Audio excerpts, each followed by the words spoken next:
Alléluia, gloire à Jésus-Christ, que le nom du Seigneur soit glorifié, que le nom du Seigneur soit magnifié, soit élevé, que le nom du Seigneur soit adoré ce matin dans le nom de Jésus-Christ. C'est lui qui nous donne l'opportunité de nous retrouver encore. Nous voulons bénir son Saint-Nom, nous voulons lui dire merci pour la grâce et la faveur qu'il nous donne de nous retrouver à ses pieds. Alléluia. Merci bien-aimé de te connecter à moi. Merci de prendre plaisir à me suivre. Merci de m'encourager par tes vues, par tes likes, par tes commentaires, par tes partages. Et si tu n'es pas encore abonné, abonne-toi, nous allons faire chemin ensemble. Nous bénissons donc Dieu et nous lui confions tout. Nous lui remettons tout. Nous prions qu'il soit au cœur de cet enseignement, de cette exhortation et qu'il dispose nos cœurs à véritablement recevoir pleinement de lui dans le nom de Jésus-Christ. Que son nom soit élevé au plus haut des cieux. Au nom de Jésus. 1 Thessaloniciens 1, verset 9 à 10. Car on rencontre à notre sujet quel accès nous avons eu auprès de vous et comment vous êtes convertis à Dieu en abandonnant les idoles pour servir le Dieu vivant et vrai et pour attendre des cieux son Fils qu'il a ressuscité des morts, Jésus, qui nous délivre de la colère à venir. Alléluia. Ce que nous devons savoir à travers ce passage-là, ce que nous devons savoir à travers ce passage-là, c'est qu'il est question ici des chrétiens de Thessalonique, les Thessaloniciens. Alléluia. Et Paul est en train d'exprimer quelque chose de très important. Il dit, comment vous êtes convertis à Dieu en abandonnant les idoles pour servir le Dieu vivant et vrai. Alléluia. Quand les Thessaloniciens ont entendu l'évangile de Jésus, le pardon et la repentance des péchés, n'est-ce pas? Quand ils ont entendu cela, ils ont accepté Christ avec empressement et ils ont abandonné les idoles et ils se sont convertis véritablement au Seigneur Jésus-Christ. Alléluia. Et dans cette conversion les a amenés à mener une vie dont par le verset 10 ici, et pour attendre des cieux son Fils qu'il a ressuscité des morts, Jésus qui nous délivre de la colère à venir. Alléluia. Donc, en attendant le retour du Seigneur Jésus-Christ, parce que Jésus revient bientôt. Je le disais dans l'autre vidéo que la question, c'était pas est-ce que Jésus va revenir? Non, Jésus va venir. Il vient bientôt. Mais pourquoi il tarde encore à venir? C'est de ça que j'avais parlé la dernière fois. Mais aujourd'hui, là, en attendant son retour, on fait quoi? Alléluia. Puisqu'il tarde à venir, il espère que ceux qui sont autour de nous soient sauvés, ceux qui ne sont pas encore sauvés soient sauvés. Il use encore de patience. Mais nous qui avons reçu Christ, au-delà d'annoncer l'évangile aux autres, comme je l'ai dit la dernière fois, nous-mêmes on fait quoi? Alléluia. Donc après la conversion, il faut avoir un objectif. L'objectif que nous devons avoir, c'est attendre des cieux Jésus. Espérer l'enlèvement. Et cela implique une manière donc de vivre. Alléluia. Espérer l'enlèvement si tu vis encore. Ou alors, Dieu peut t'enlever toi seul. Ça dit que toi, tu peux mourir maintenant. Et ton âme va se présenter devant Dieu et sera donc à côté de Dieu dans le royaume des cieux. Ou alors, tu seras pris le jour de l'enlèvement. Donc, parce qu'il aura ces deux événements, il y a la mort physique que tu vas connaître et il y a l'enlèvement de Jésus qui va arriver, son retour glorieux là.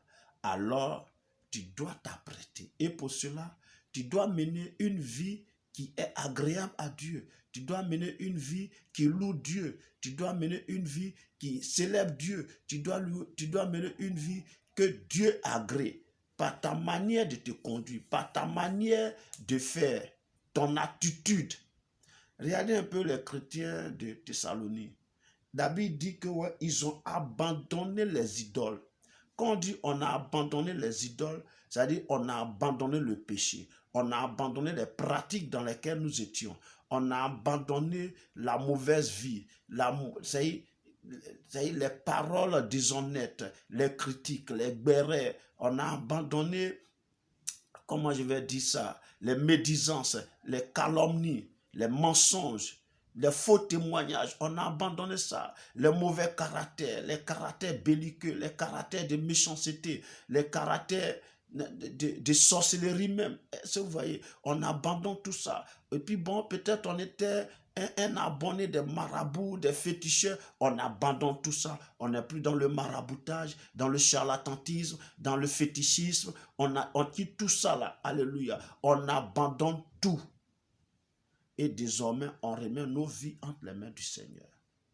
Nos vies sont donc offertes au Seigneur comme un sacrifice vivant, saint et agréable à Dieu.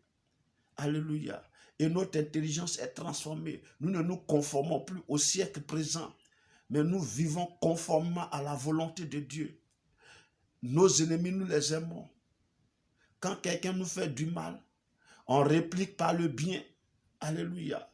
Notre caractère change, notre comportement change, notre attitude change. C'est ça, abandonner les idoles là, c'est ça. C'est pas dire que j'avais un canari de fétiche que je vais jeter et puis mon cœur est toujours le même. Non. Nous ne devons pas être des rebelles. N'est-ce pas? Nous ne devons pas nous opposer à tout comme ça. Nous pouvons faire des propositions à nos leaders. Mais si nos leaders n'en tiennent pas compte, on s'en fout. La vie continue pour nous. Alléluia. Nous devons vivre comme le Seigneur le désire. Alléluia. Nous devons vivre comme le Seigneur le veut bien. Que nos vies glorifient Dieu. Et c'était ça. Les Thessaloniciens, on n'avait rien à leur reprocher dans ce domaine-là. C'est des gens qui espéraient même que le lendemain, Christ revient. Alléluia. Donc, ils mettaient de l'ordre dans leur vie en attendant le retour de Jésus. En attendant le je viens bientôt de Jésus là, il y a une manière de vivre. Toi-même là, tu dois vivre dans la sainteté, dans la sanctification, dans la piété, dans la pureté. Tu dois marcher conformément à la parole de Dieu. Tu dois plier ta volonté à la parole de Dieu. C'est-à-dire ce que toi tu veux. Si c'est opposé à la voix du Seigneur, à la parole du Seigneur, alors plie ta volonté à la parole de Dieu. Alléluia. En attendant le retour glorieux de Jésus, tu dois donc être quelqu'un qui est sociable. Tu dois t'entendre avec tous ceux qui sont autour de toi. Tu dois vivre en paix avec tout le monde. Autant que cela dépend de toi, sois en paix avec tous. Dis la parole de Dieu. Autant que cela dépend de toi.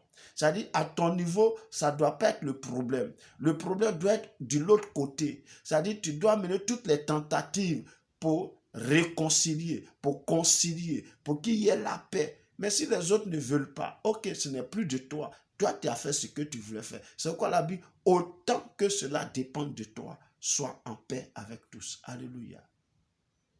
Ton caractère doit changer, ton comportement doit changer, ton attitude, ta manière de parler, ta manière de t'habiller doit changer. C'est-à-dire, quand on te voit, les gens doivent savoir tout de suite que tu n'es pas comme les autres. Gloire à Jésus-Christ.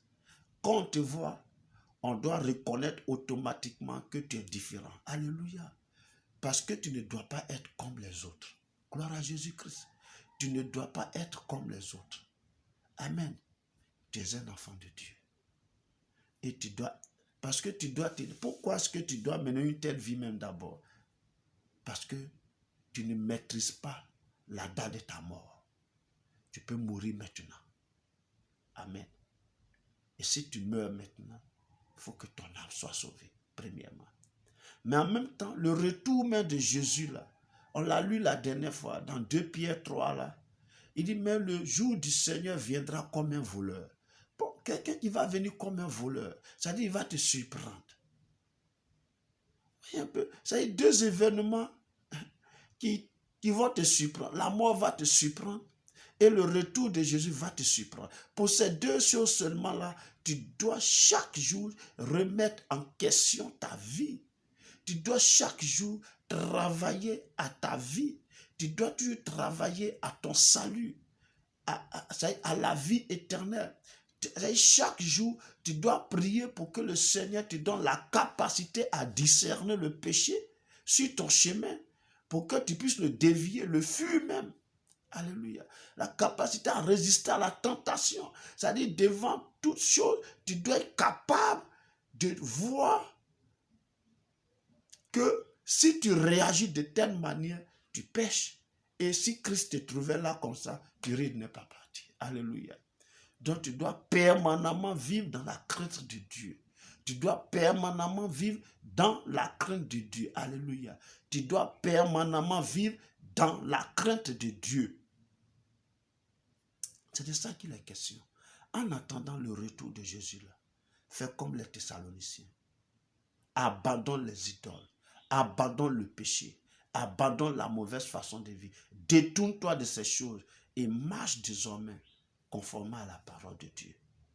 Au-delà d'évangéliser pour gagner d'autres personnes à Christ, parce que tu peux évangéliser et tu peux gagner d'autres personnes à Christ, eux, ils vont aller au ciel et puis toi, tu n'iras pas parce que tu t'auras comporté comme un panneau indicateur. Or, il faudrait que, en indiquant le chemin du ciel, toi-même, tu empruntes ce chemin-là aussi. Alléluia. En attendant le retour de Jésus, voici la vie que tu dois mener. Que Dieu te bénisse depuis ta position. Merci de m'avoir suivi. Que les grâces et les faveurs du Seigneur te soient multipliées. Qu'il bénisse ta vie et qu'il te donne de travailler au salut de ton âme. Qu'il te donne de travailler à la vie éternelle, jour après jour. Chaque jour, quand tu te réveilles, tu dois te mettre en cause. Tu dois faire attention chaque jour. Parce que le Seigneur peut venir maintenant, ou la mort peut te surprendre maintenant. Alléluia. Donc pour cela, chaque jour, tu dois mettre de l'ordre dans ta vie, dans ton comportement, dans ton attitude, dans ta manière de faire et d'être. Chaque jour. Et le soir, quand tu rentres à la maison, tu dois te repentir de certaines choses. Et tu dois enlever la colère de ton cœur. Voilà. Ça dit, travaille à ce que ta vie soit correcte devant Dieu et que cette vie plaise à Dieu. De sorte que même si c'est par la mort que Dieu te rappelait à lui ou par l'enlèvement du Seigneur Jésus-Christ, tu sois véritablement apte à hériter le royaume des cieux. Merci et porte-toi bien. Nous sommes à la prochaine. Dans le nom de Jésus-Christ. Amen.